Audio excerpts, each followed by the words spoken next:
ଭଗବାନଙ୍କର କୃଷ୍ଣଙ୍କର ବୟସ କେତେ? ବୟସର ସୀମାରେଖା ସଜନ ବର୍ଗେ 7 ବର୍ଷ।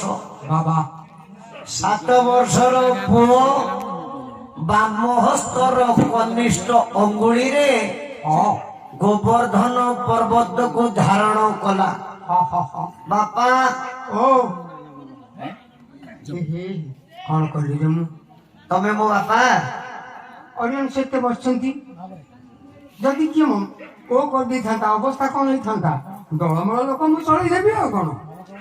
ହଁ ତେବେ ସାରେ ଯଦି ଅଡ଼ିଆଂଶ ଯଦି କିଏ ଯଦି ଓ କରିଦେବେ ହଁ ଗାୟକର ଇଜ୍ଜତ ପଳେଇବ।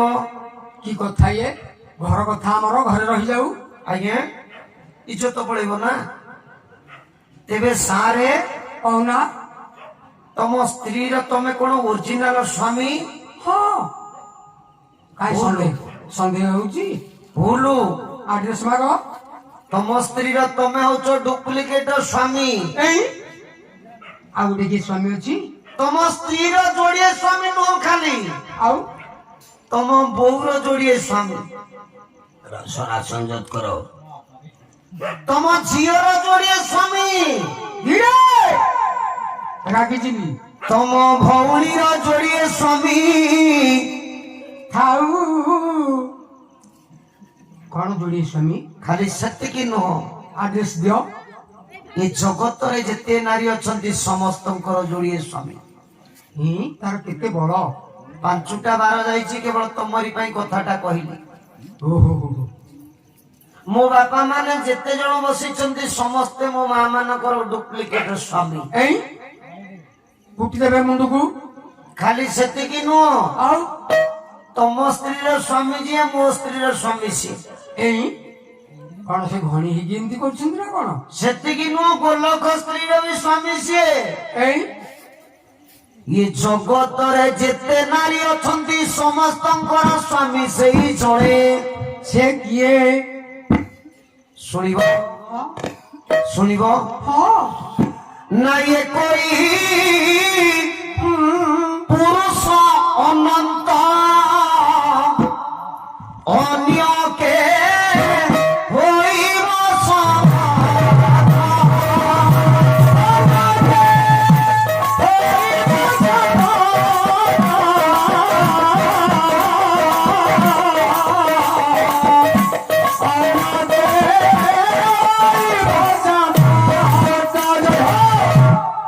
ଆପଣ ଯଦି ଏମିତି ରାତି ଯାକ ବସିବେ, ମୁଁ ଏମିତି ରାତି ଯାକ ଗାଇବି।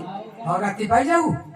କି କଥା ଇଏ? ଏମିତି ଦର୍ଶକ ବାପା ପଇସା ମିଳିବ 1,00,000 ଟଙ୍କା। ବ୍ୟାଙ୍କକୁ ଗଲେ ବ୍ୟାଙ୍କ 1,00,00,000 ଟଙ୍କା ଦେଇଦବ, କିନ୍ତୁ ଏମିତି ଦର୍ଶକ ଦବନି। କହିବାର କଥା କଣ? ଏ କୋଇ ପୁରୁଷ ଅନନ୍ତ।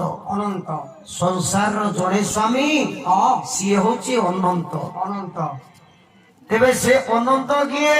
ଦନେଇ ବେହେରା ପୁଅ। ଆଇ ଜାଣିଲ କଣ? ଯାହା ଲୋକ କହି ସେ ଗାୟକ ଗୋଟେ ଭଲ ପାଳିଆ ଧରିକି ଆସିଥିଲା, ଦନେଇ ବେହେରା ପୁଅ କଥା ସେ ପାଳିଆ କହୁଛି। ଅନନ୍ତ ପରା ତା ନା? ନାମଧାରୀ ଅନନ୍ତ କଥା ମୁଁ କହିନି। ଆଉ ସେ କିଏ? ନା ଅନନ୍ତ ନାମେ ଅନ୍ତ ନାହିଁ, ଅଣଥରେ ଯାର ଦେହି।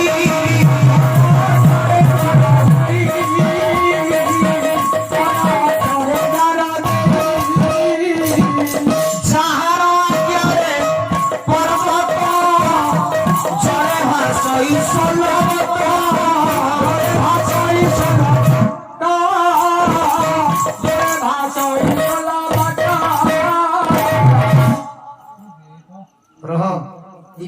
ମତେ ଅନେଇବ ନା ଆଉ। ତେଣୁ କହିବାର କଥା ଅନନ୍ତ ନାମେ ଅନ୍ତ ନାହିଁ। ଯାହାର ନାଁକୁ କବି ମାନେ କଲମ ଧରିବା ପାଇଁ ବି ତାଙ୍କର କଲମରୁ ସ୍ୟାହି ସରିଯାଇଛି, ସେଇ ହଉଛନ୍ତି ଜଗତର ସ୍ୱାମୀ। ଶିଖିଛି ଜଗନ୍ନାଥ ସ୍ୱାମୀ। ସେ ହଉଛନ୍ତି ସ୍ୱୟଂ ଜଗତର ନାଥ ଜଗନ୍ନାଥ। ବାବା ତେଣୁ କହିବାର କଥା, ତମ ପାଇଁ ମୁଁ ଏତେ ବାଟ ଗଲି ହେରି। ମୋ କଥା ଥିଲା 7 ବର୍ଷର ପୁଅ ମନ୍ଦର ପର୍ବତଟାକୁ ଧାରଣ କଲା।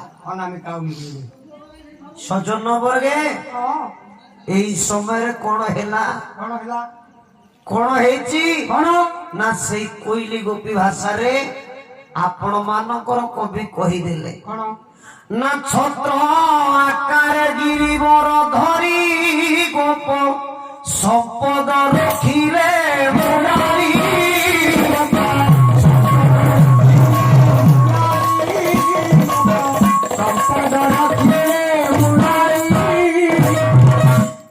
ତେଣୁ ଗୋପର ସମ୍ପଦକୁ ଭଗବାନ ଦ୍ୱାରିକାଧିପତି ନାରାୟଣ କୃଷ୍ଣ ରଖିଲେ ଗଲା ରବିବାର ଗଲା ସୋମବାର ଗଲା ମଙ୍ଗଳବାର ଗଲା ବୁଧବାର ଗଲା ଗୁରୁବାର ତେବେ ବାପା 5ଟା ବାରର କଥାଟି ସମାଧାନ ହେଲା ଶୁକ୍ରବାର ଆସିବ ଶୁକ୍ରବାର ନା ଶୁକ୍ରବାର ହଁ ଦେବତା ମାନଙ୍କର ଗୁରୁ ହଉଛନ୍ତି ବୃହସ୍ପତି ହଁ ରାକ୍ଷସ ମାନଙ୍କର ଗୁରୁ ହଉଛନ୍ତି ଶୁକ୍ରାଚାର୍ଯ୍ୟ ଶୁକ୍ରାଚାର୍ଯ୍ୟ ଯେତେବେଳେ ହଁ ବଳି ଦାନ ଦେଇ ଦେଇ ବଳିର ଗର୍ବ ବଢିଗଲା ହଁ ଠାକୁର ଆଉ ସହି ପାରିଲାନି ନାଇଁ ନାଇଁ ବାପା ପ୍ରଭୁ ସବୁ ସହିବ କିନ୍ତୁ ଯୋଉ ଦିନ ଆପଣ ମାନେ ମନ ଭିତରେ ଟିକିଏ କଣିକାଏ ଗର୍ବ କରିଦେବେ ହଁ ସେଦିନ ଠାରୁ ଆପଣ ମାନଙ୍କର ଅବନତି ଘଟିବ ହେ କାହିଁକି କହିଲି କାହିଁକି ନା କାଲି ଯେତେବେଳେ ମୋ ଘରକୁ ମୁଁ ଯିବି ମୁଁ କହିବି ଯାଇଥିଲି ପଳପଙ୍ଗି ହଁ କେତେ ଦର୍ଶକ ବସିଥିଲେ ମୋ କଥା ଶୁଣୁଥିଲେ ହଁ ସମସ୍ତେ କହିଲେ ଭଲ ଗାୟକଟି ଆମେ ଟାଙ୍ଗି ଚାନ୍ଦପୁରରୁ ଡାକିଥିଲୁ ହଁ ଏ କଥା ବାପା ଯୋଉ ଦିନ ମୋ ମନ ଭିତରେ ମୁଁ ଚିନ୍ତା କରିଦେବି ହଁ ହଁ କାଲି ସକାଳକୁ ମୋର ଅବନତ ଘଟିବ ଆଉ କିଛି ହବନି ଆଉ ଏଇଟା ସତ ହଁ କାଲି ସକାଳକୁ ମୁଁ ଅଧପତନ ହେବି ଠିକ ତ ଆଉ ତେଣୁ ବଳି ଗର୍ବ କଲା ଗର୍ବ କଲା ଯେତେବେଳେ ଗର୍ବ କଲା ଦାନ ପୁଣ୍ୟ ଅନେକ ଦଉଛି ଠାକୁର ଏଠି କଣ କଲେ କଣ କଲେ ନା ବାମନ ରୂପକୁ ପ୍ରଭୁ